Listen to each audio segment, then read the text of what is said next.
Hey guys, Larry here. I wanted to go over a couple things about fire starters and ferro rods. Um,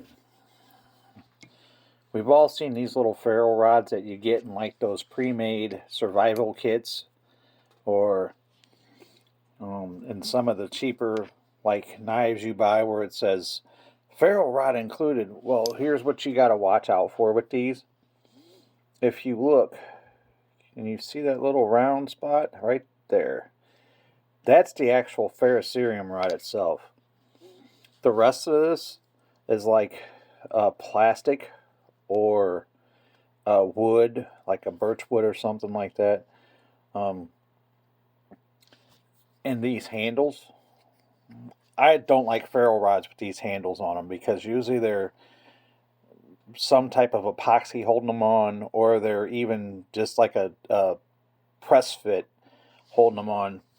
And what can happen is if you're striking this rod, sorry, I'm trying to do this with one hand, but if you're striking this rod and your knife digs or your striker digs into that and that glue is weak, you could potentially lose your ferro rod. This can actually, I've actually seen these handles come off and shoot your ferro rod onto the floor of the woodland wherever you're at, and you might not be able to find it again. So that's why I don't like these. I know they're cheap and they're designed to be so, but what I've done on a couple of them is actually broken this apart and actually just got the ferrocerium rod out, and you can usually use it for like some type of backup.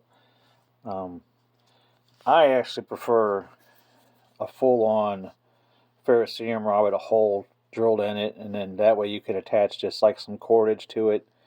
And I actually like to me, I don't need some big monster ferro rod, and be honest with you, I usually use a lighter or matches to start a fire just because this can be kind of tedious and a pain in the ass.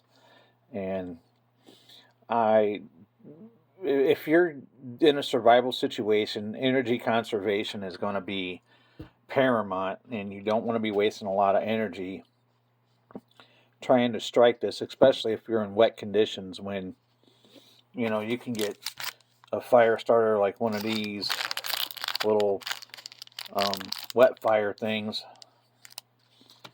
or you could even use cotton balls and Vaseline or many different types of fire starters out there to get it going. I am a big proponent of, I like to carry a couple of these little candles in my get home bag because you can always start those. I keep them in a Ziploc bag. You can always start those, and those can be used to get a fire going too. Or if you can't get a fire going, find you a couple of rocks, set your rocks up, put a couple tent pegs across it, put that candle underneath there. It can be used as a source of heat. Not so much a cooking source, but it'll provide some type of warmth. Anyway, I was going through some of my old stuff and I found this, and I was like, I can't believe I ever actually used that. So I just want you guys to be aware of these little shitty fire starters and what some of the potential drawbacks are of them. For not too much money, you can get something like this.